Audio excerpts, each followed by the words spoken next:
Well, John Mayer has revealed one of the pedals that he used in the studio to make a really awesome effect that's part of Wild Blue. Josh Scott of JHS has recently revived the Ross pedal brand, and in a documentary surrounding the Ross brand, John actually discussed the Ross Phaser Distortion. First time I heard and saw a Ross pedal was a phaser that Charlie Hunter was using in his quartet.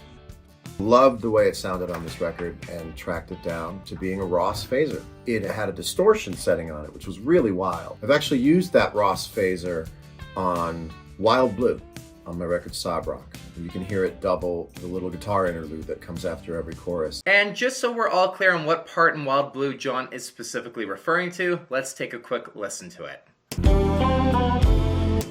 That warble where he talks about how there's a second guitar that comes in and it's doubled, and one of them has this very watery, very heavily modulated effect. And it's really funny because I remember when Wild Blue came out and me and all of my friends took a listen to it, we actually were debating what exactly we were hearing for that specific part of Wild Blue. Was it in fact a phaser? Was it some sort of chorus? Was it a rotary simulator or an actual rotary speaker? And now we actually know that John actually used the Ross Phaser Distortion, of course, the phase side of the pedal for that in Wild Blue in the studio. It's just really awesome that we just learned that. Now, it's also worth noting that for Wild Blue, this is strictly the studio version, the actual record that we are talking about. Live, John did not use the Ross Phaser Distortion for Wild Blue, or really any other modulation effect for that matter. He kept his guitar cleans for that section after the choruses. I found myself a man on the street.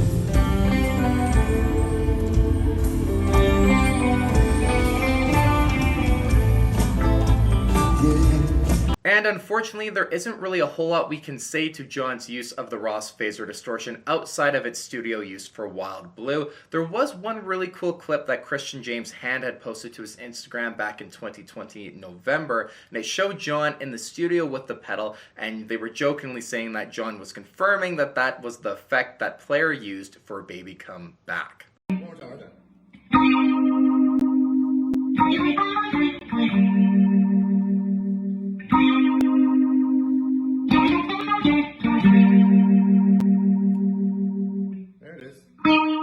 And the Ross Phaser Distortion did make its way onto one of John's pedal boards back in 2013 when John performed Don't Let Me Down at Crossroads with Keith Urban. If you actually look at one of the shots we have of his pedal board, you can see that the Ross Phaser Distortion is on it. However, of course, during that performance, it wasn't actually used. So clearly back in 2013, he was experimenting with the pedal, maybe considering using it in a live context, but we really never got any sounds out of it, and it really did not see much use, if any at all. And I can't end this video without giving credit to Josh Scott, who really is not only one of the great pillars of the guitar pedal community, but the guitar community as a whole. JHS is the perfect brand to bring back Ross. Nobody understands pedals and their sort of cultural impact more than Josh. And just everything he does, from the documentaries, the deep dives into different pedal brands, the information he provides, and his pure passion for effects pedals and the guitar is just really unparalleled, and him bringing back Ross is a really cool thing, and I'm very excited to see what other effects they make in the future with the brand.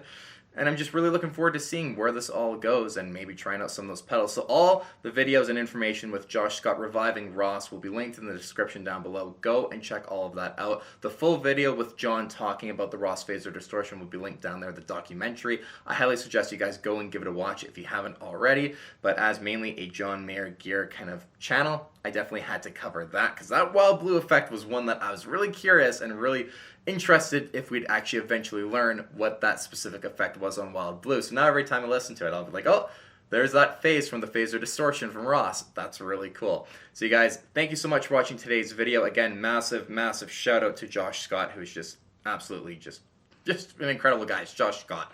I mean, what more can you say? He's the best.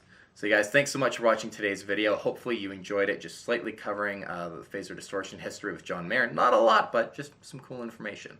So take care. We'll see you all in the next one. Anyway, go ahead and click the subscribe button if you like what you see.